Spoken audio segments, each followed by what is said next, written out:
Good morning. I hope you enjoyed the dinner last night and you are fresh for some new interesting topics this morning. We have a bundle of them, and we start with Shambhu Rai from Sonos. He's a system architect and has 14 years of experience in solution architecture engineering, and he's kind of taking care of all kind of new technologies as of WebRTC and new products, virtualization. And he's talking about WebRTC and the bridging between web and SIP worlds, and I'm keen. What do you want to tell us? Thanks. Thank you. You have the stage. Hi, welcome. Good morning, guys. Today I'm here to talk about WebRTC and how does it play with the rest of the world, right? How do we interconnect the WebRTC? That's the new technology enabling the browsers to do the real-time communication with the rest of the world, right? So let's get started, right? Just to begin with, what is WebRTC, right? WebRTC is and why do we need WebRTC as such, right? And what does it give us, right? So WebRTC is a open project. It's a free technology, which is really a real-time communication media stack, which is built in the browser. So you can have the real-time communication, audio, video, media initiated right from the browser. You can build a JavaScript application which can control the setup of these media streams. So essentially what a traditional telephone becomes into a browser controlled by a JavaScript application, right? And any web developer can become a sort of phone developer or video console developer, developing an application which will enable it to start a audio, video communication, even data communication to other browser endpoints, right? There were communication applications on the web early on, right? The Skype is classic example. It didn't use WebRTC, but it is still there and it's pretty successful, right? What does WebRTC change there, right? The WebRTC, when you want to use the Skype, what you need to do is really install the Skype application on your phone, right? You have to install an application or plugin. WebRTC changes that because now whole of this media stack is built in the browser. What you really need is just a web page, right? With the JavaScript client to take care of setup of these audio video communications. So without any application or plugin installing in your PC, you can initiate a real-time communication. That's the promise WebRTC brings in, right? A word on what WebRTC is not. WebRTC is an enabler. It's not a communication system in itself. When I say that, typically we expect user management, session management capability, ability to connect various islands, the security, and from a communication system we all know the UC system what it does, right? WebRTC does not define any of that. It's really an enabling technology. It defines what is the media profile, what is the interfaces exposed by the browsers for a JavaScript application or web page to set up media stream. So yes, WebRTC is enabler, but in order to use it, you still need to build a UC system, right? Depending on your business need, that your communication application could be as simple as click to call, just click and it sets up your audio call or video call, or it can be very sophisticated UC client, right? Similar to Link or Skype or whatever you want, right? So the second point I want to make here is the WebRTC is the enabler. It's just providing the protocol stack, right? It's providing the communication stack.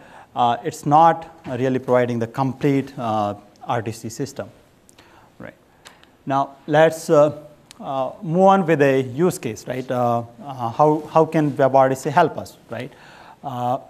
So let's take an example of website, say mybank.com. It has a website. You just log in, they check the bank balances, and they can do certain transactions there. For certain other transactions, users has to make a call to the bank's call center, and they are two disjoint experiences, right? Say he logs in, he authenticates himself, and he's doing something on the website. When he wants to make a call to the call center, he's again put into the 10 minutes IVR from the bank. He authenticates himself. He will answer 5 different questions, and then, okay, call center guys will be assured that, okay, this is the guy, and then he will be willing to talk to him, right? So what we see here is it's really pretty disjoint, right? If he's on the website, he's already authenticated, why can't he directly talk to someone, right? And why can't he get the context information of what he's trying to do from the website directly on the call center agent terminal, so that he can help him, right?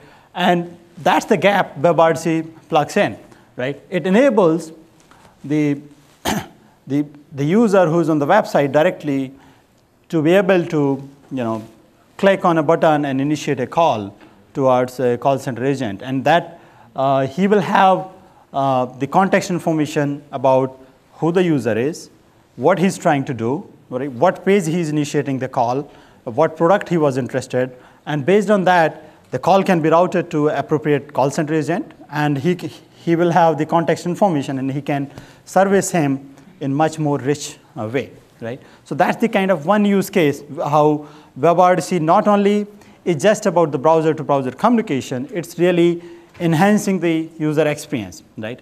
It doesn't need, the point to note here is it doesn't need any application to be installed on the user's part, so he's fine, right? He's just initiating the call from the browser, right? Browser is there. If he has to install the application from every different vendor he's going to make a WebRTC call, then it's, nobody is going to trust every website and keep installing so many applications, right? But WebRTC takes care of that. No need to install any application. It's just the web page you go to, and browser enables you to do the real-time communication, right? So that's the promise of the WebRTC here. Now, a little bit more on connecting WebRTC with the world, right? Let's get into a little bit of technicalities, how this can be done or this is done, right? First, to bring us on the same page, right? The web is really a world of triangle, right? You have a server, you have the users, right? They connect to the server and they can talk, right? The server and users can talk, and then the users can talk, right? There is no need of any interoperability with other communication system, right? So long as you are not trying to go to the PSTN or different service, there is no interop needed, there is no interconnection needed. It's really the web page which is coming from the server on the browser, and so everything is in sync, everything is controlled by the server application. So it's kind of a world of triangle. Each application becomes a sort of a standalone communication island, right? But if there's a need to communicate beyond your application, you need to worry about interworking it to some other communication systems or the PSTN and the rest of the world, right? So if you see left-hand side, we have the WebRTC world. On the right-hand side, we have the telco world, and we need mechanisms to exchange the signaling and media in order so that they can communicate. But the problem is they are not compatible, right? They use at the signaling plane, the WebRTC does not define any signaling.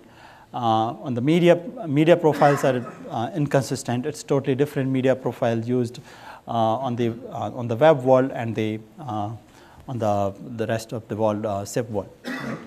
Now that's where you need someone or the system to interwork these two technologies to enable the communication across the domain, right? If you look at the technical divide, it runs pretty deep, right?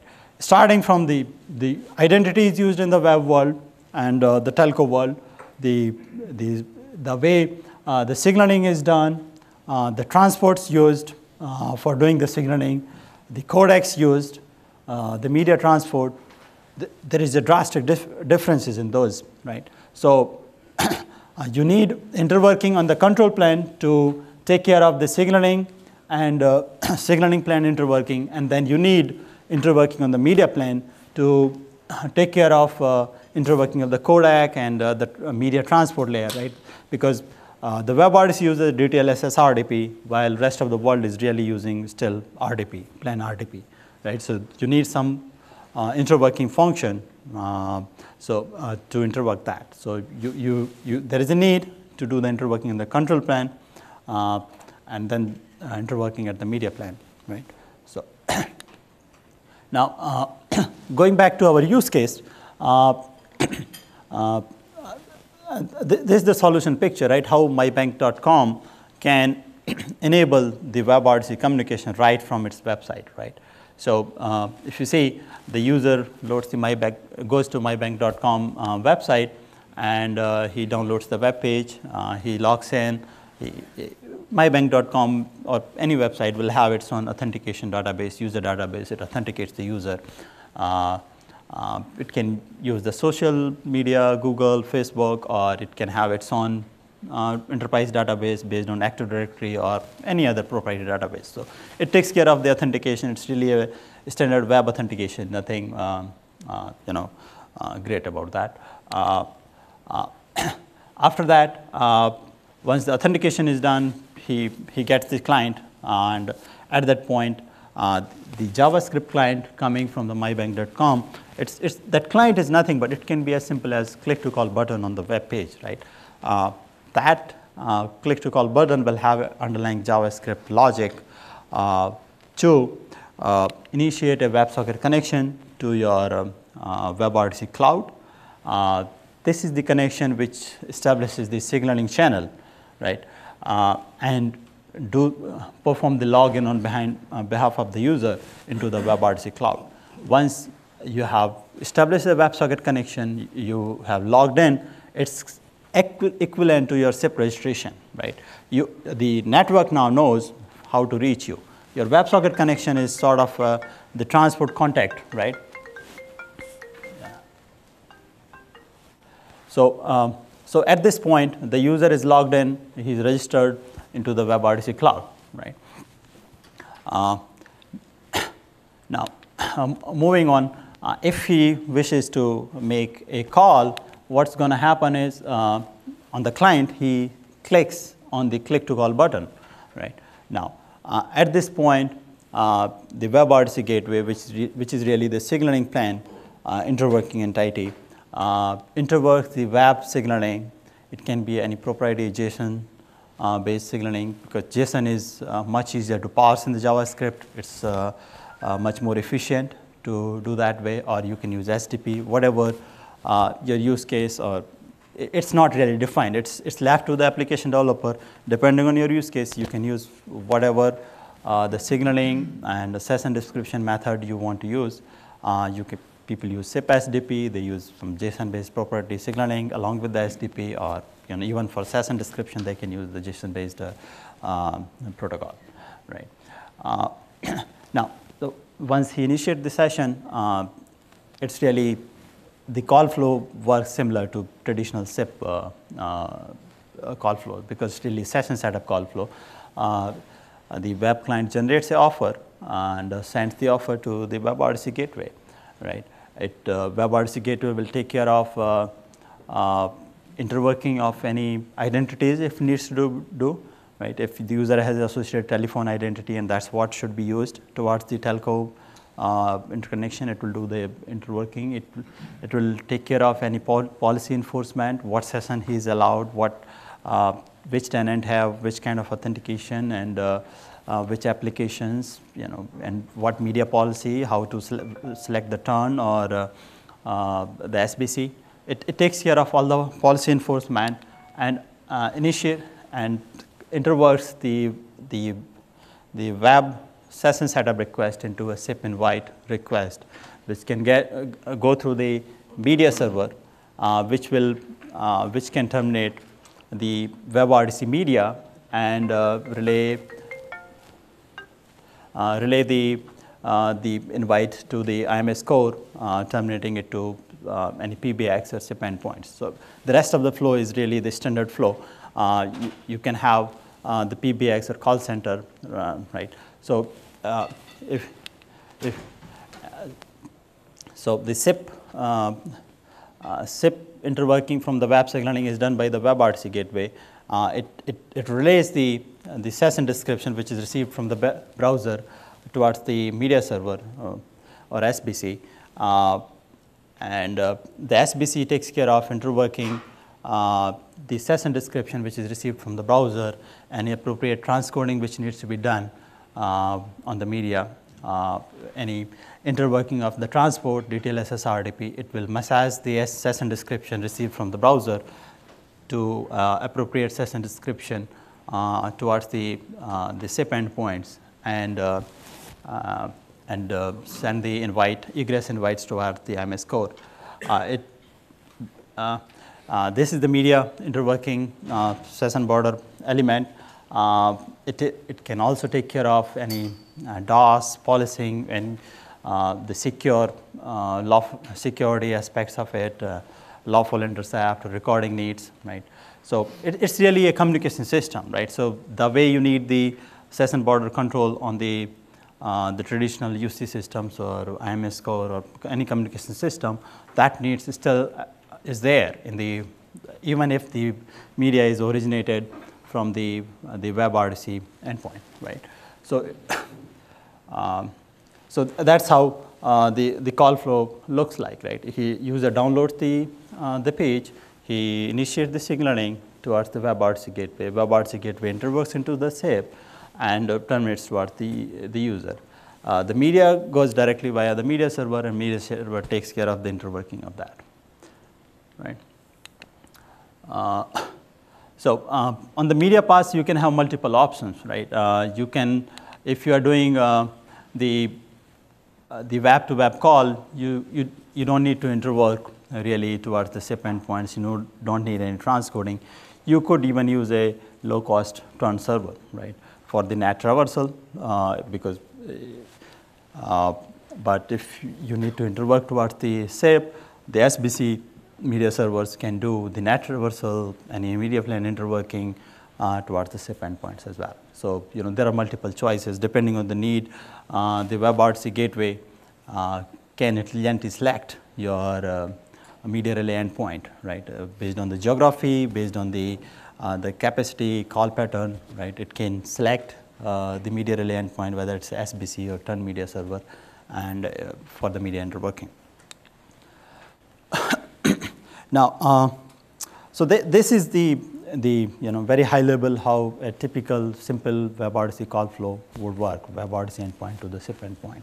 Now, going to the UC system, right? If you have a UC system, right? So you have link deployment, right?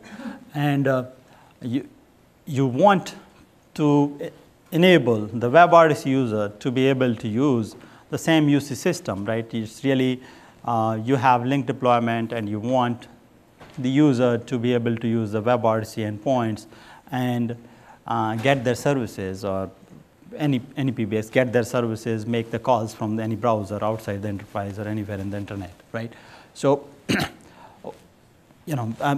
this call flow, I'm trying to show that how you can integrate the WebRTC. WebRTC really becomes another access for your communication system, right? The user knows the well-known URI. He goes there, he downloads the client, right? He can be authenticated with his Active Directory or the enterprise database, right? After the authentication, he gets the assertion authentication token, and then with that he establishes a WebSocket to the WebRTC gateway, as we saw in the previous slide, and after that he logs in.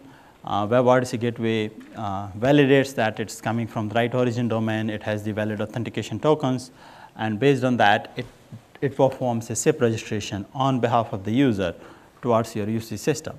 at this point, the UC system is going to see the user as a simple SIP user, right? Because what it has got is a SIP registration from the WebRTC endpoint.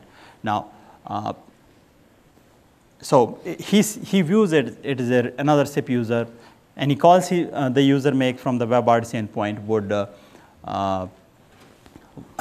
would look like calls made by that user from the SIP endpoint, and any incoming calls will be forked to him, right? If he has multiple devices, he's present on multiple devices, the PBX would fork all the incoming calls towards them, right? So, it's really all the services, everything can still sit in the communication system or PBX you got. What the WebRTC gateway and the SBC media servers are doing is really providing the WebRTC access to your own UC system with the same authentication, same services, everything same. It's really just another access, right? You get the same services, same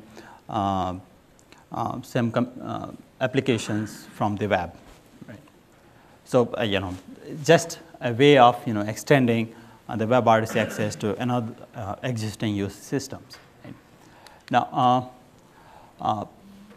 so over here, if we see the critical points are the web server takes care of allocating and the fetching the user ID, right? It can allocate the ID. It can based on the Active Directory authentication. What is your telephone number? What is your user ID?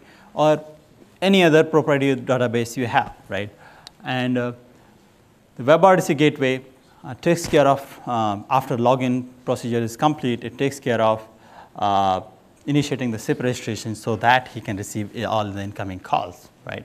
Because if he does not register into the PBX, all the incoming calls, PBX will not know where to route to, right? Okay. So this is the overall of how the WebRTC can be used to plug into the communication systems, right? But the WebRTC is a lot different than the existing VoIP systems, and let's analyze what are the challenges it brings in, and what are the mechanisms we have got to mitigate those and enhance the user experience. Now, as we know, right, the WebRTC is really using the same data path. It's really the same browser you use to browse the internet. That's the browser.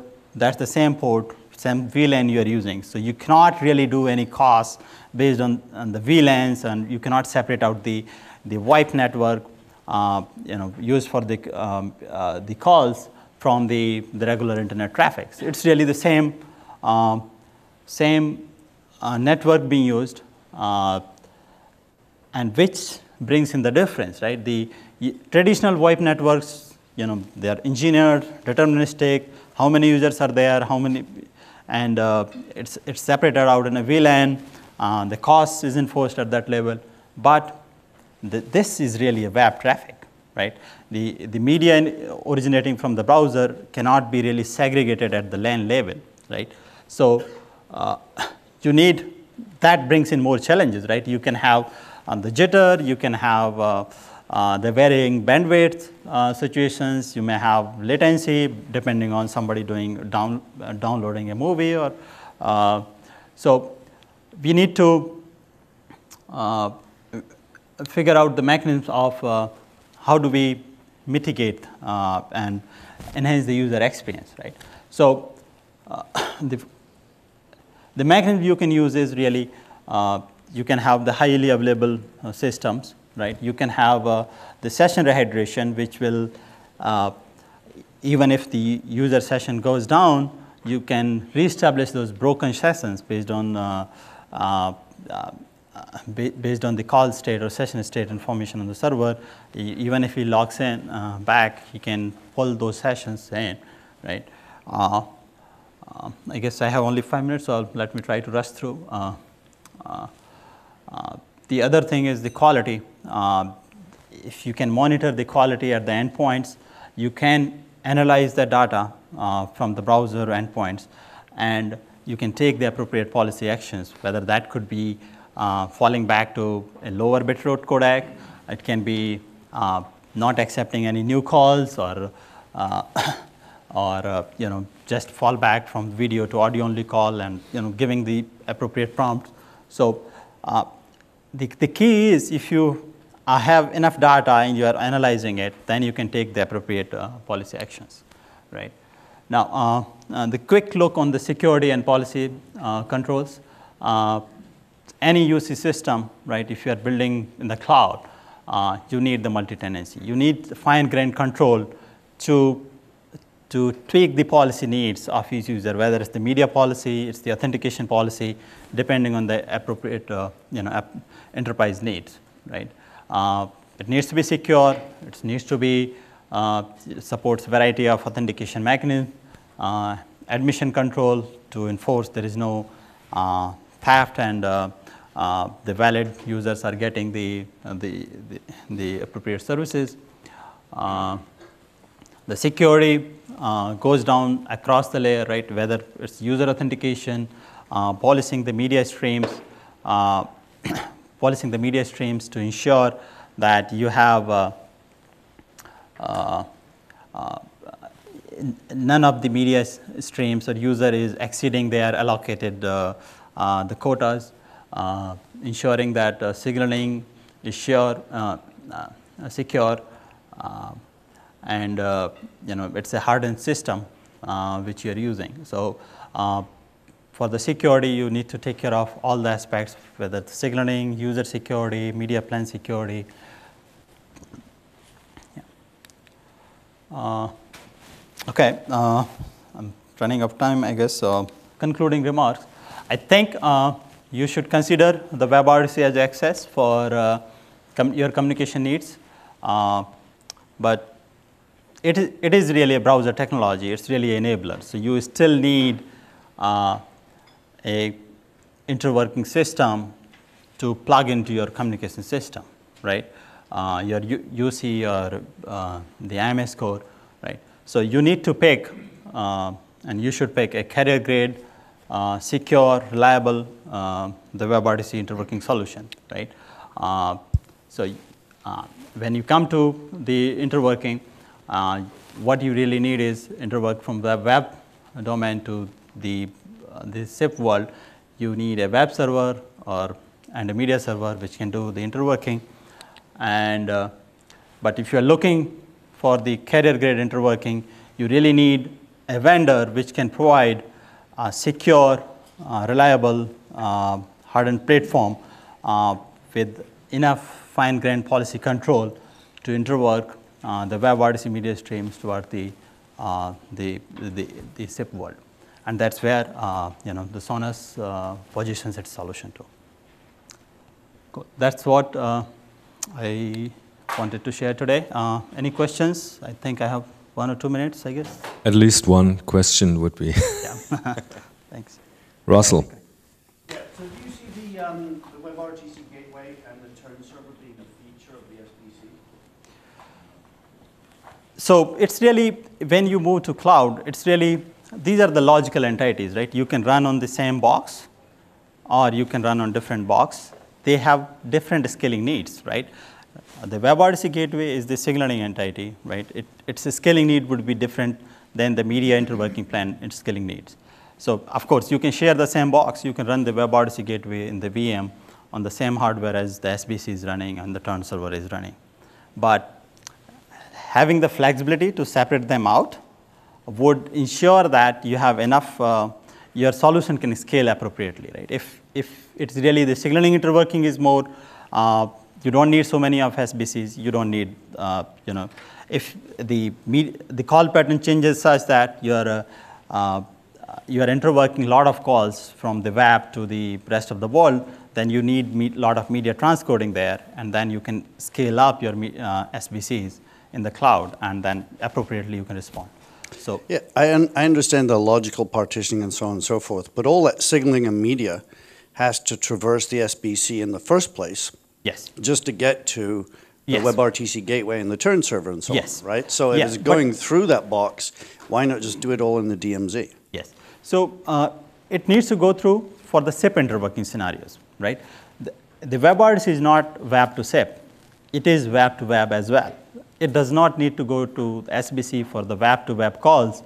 If you really don't want to put the SBC for your securing or net traversal needs or recording needs, very specific. So having the flexibility depending on the use case to involve the SBC or to choose a media relay endpoint which is really geographically closer to the user so that the latency in the media path is less, right?